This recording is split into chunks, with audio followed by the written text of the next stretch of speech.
Wonderful. That's still out. Okay, let's get this bad boy undergone.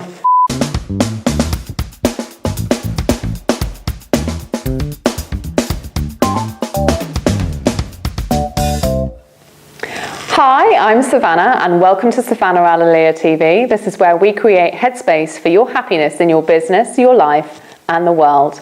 I like to call it feeling sparkling. And today we have a mini workshop on Savannah Alalia TV. I'm thrilled to have you join me on this one.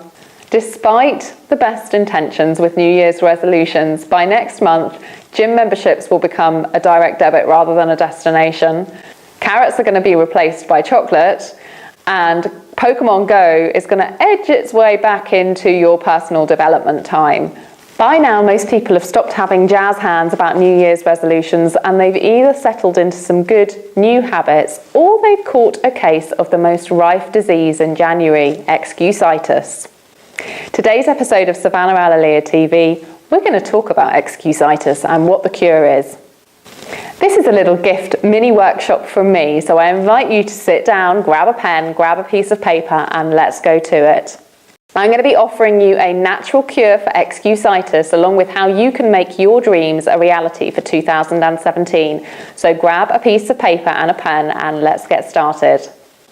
Before we get down to the nitty-gritty of this little workshop, I wanted to share with you something that I came across recently that I thought was very interesting. The first 2 to 3 weeks in every January are a slightly different time of year. We have in the West the New Year beginning on the 1st of January, but in the East the New Year begins about 2 or 3 weeks later, usually around the 22nd of January. Now, the reason this 3-week period is interesting is because often people will make a New Year's resolution on January 1st and they'll have slung the towel in by January 3rd. What these 3 weeks are really about, and I'd like to invite you to join me on this journey with them, is it's a time for you to review the year gone and consider where you'd like the year to go from here. So this is a time for us to look back on what we'd like to celebrate and release from the previous year, and then what we'd like to create in the year to come. On your various wanderings through this amazing space of the internet, I'm sure you have come across the phrase, success leaves clues. So let's have a look at what successful people do to close out their year and start their new one. I set myself up for success in the new year by pausing and reflecting. I block the last week of the year out and spend the time reviewing my entire year's calendar. I believe that evaluated reflection turns experience into insight. John Maxwell. Tony Robbins does the same thing. Throughout the year, I collect accomplishments and magic moments in a journal, almost like saving up receipts for tax purposes. At the end of the year, I go and review all of them. I look at the area of my businesses, my relationships, finance, and family. By reflecting on these magic moments, I pull some principles out and I determine what we or I will do. I determine what I or we really want to make happen in the following year. Now, those who fail to create their goals and their dreams also seem to have a pattern. Those patterns are sort of strained, uncomfortable, or an awkward look with a reasonable sentence attached, like, I'm a person who lives in the real world, and it's not possible to fill in the blank when you live in the real world. Well, you only live once, tomorrow's another day, I'll start then. Those are all cases of excusitis, and I'd like to offer up a natural cure. I invite you to join me now and see how you can transform your dreams into reality for 2017. Let's take a measured amount of time together whilst we sit together doing this video and just bullet point a few things out. If you'd like to go away and work on it a little further, obviously you can do that. But the time that we have right now will allow you to explore it. I've made you a little sheet to help with this because I'm nice like that. It's like a little extra present following the festive season. I'd sincerely invite you to just press pause and print the sheet out. Simply because with what we're about to do, it's quick, it's fast, it's easy, and then you can put it up in front of you for the rest of the year and you'll have some clear notes. I'd like to invite you to reflect, celebrate, and release. What are you most proud of in the last year? What do you want to celebrate? And what will you do to celebrate? Just take a moment, write that down. You can hit pause, I'm not going anywhere.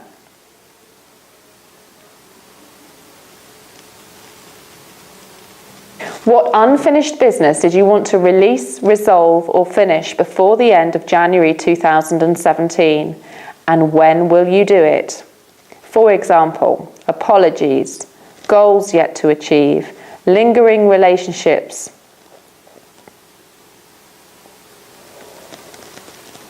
Once you've written out your answers about your unfinished business, use that list as a to-do list and commit to completing it by the end of January 2017. Next, define your goals. It's not enough to say, I want to be healthier or I want to make more money. Goals have to be quantifiable and measurable. So define exactly what you want. What are your 3 goals personally for 2017? What are your 3 goals professionally for 2017? Looking at these goals, I now want to invite you to think about how you can create habits. And habits are different than goals. Goals are things that you check off your list once you've accomplished them. Habits are things that are small, that you introduce into your life on a daily basis, that create lasting change over time and take you closer and closer to each goal. I'd like to share with you a story from the late Dr. Stephen R. Covey. One day, an expert was speaking to a group of business students, and to drive home a point, he used an illustration that I'm sure these students will never forget. After I share it with you, I'm sure you'll never forget it either. As this man stood in front of the group of high-powered overachievers, he said, "Okay, time for a quiz." Then he pulled out a 1-gallon wide-mouthed mason jar and set it on a table in front of him. Then he produced about a dozen fist-sized rocks and carefully placed them in the jar one at a time. When the jar was filled to the top and no more rocks would fit inside, he asked, "Is this jar full?" Everyone in the class said yes. Then he said, "Really?" He reached under the table and pulled out a bucket of gravel. Then he dumped some gravel in and shook the jar, causing pieces of gravel to work themselves down into the spaces between the big rocks. Then he smiled and asked the group once more, "Is this jar full?" By this time the class was on to him. "Probably not," one of them answered. "Good," he replied. And he reached under the table and brought out a bucket of sand. He started dumping the sand in, and it went into all the spaces left between the rocks and the gravel. Once more he asked the question, "Is this jar full?" "No," the class shouted. He then grabbed a jug of water and began to pour it in until the jar was full to the brim. He then looked up at the class and asked, "What is the point of this illustration?" One very eager beaver raised his hand and said, "The point is, no matter how full your schedule is, if you really, really try hard, you can always fit something more into it." "No," the speaker replied, "that is not the point. The truth is, this illustration teaches us if you don't put the big rocks in first, you'll never get them in at all." Your habits work the same way as the big rocks. If you don't put the big rocks in first and you don't start with the best habits first, the things that really nurture and nourish you, then you will lose space to fit them in. So how do you figure out what those habits need to be and to prioritize those? I've made a sheet for that as well. Now, there are 2 main worlds that we live in. We have an inner world, what's going on inside of us, our mind, our emotions, our thoughts, our ideas, our plans, our hopes, our dreams, our goals. And we have an outer world, the physical world, the things that need to do, happen, be created, put together.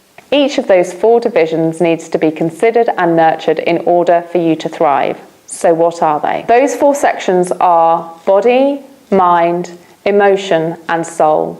And you have an inner and an outer version of each of those. What do you need to put in place with your habits to nurture each of those areas? Some examples of habits in your outer world might be being early, scheduling less, slowing down, spending less time on email, simplifying, decluttering, single tasking, or getting more sleep. Some examples of your inner world are making time for daily meditation, feeling comfortable in your body through exercise you enjoy, good, clean water, nourishing, tasty food, listening to and using your emotions and mind to guide you in your decision making, being kind to yourself. Now let's bring it home. So grab the calendar sheet from this free PDF and let's get started putting those priorities in. Look at your 3 big goals professionally and personally, and then look at the calendar sheet and look at what you can do each quarter, each month, that will allow you to tick off achieving those goals over time.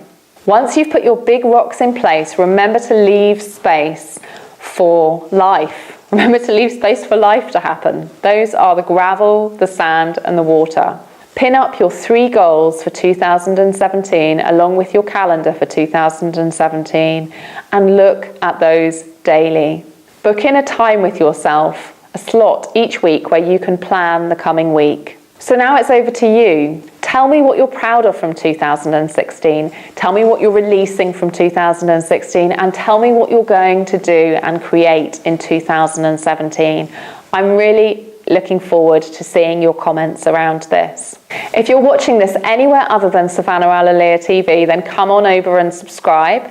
If you feel inspired and feel like you'd want to share this forward to anyone to help them unlock their potential, then please feel free to do that through the various social media channels. Remember, now is your time to shine. Do what you love, live your life on purpose. Keep sharing your flavor of awesome out into this world. You can light up this world in ways that you can't even imagine. So let's go and illuminate this world together. Thank you so much for watching. Take care and talk soon. I'm feeling very important now. So this is 2017. So wow, okay. I think that's a tractor. The concept that success leaves clues. Clues? Clues are special. What is that noise? The fly. It's not. Is that a fly? Yeah, it's a fly. Yeah. I love my surprise. How lovely. I know, aren't I nice?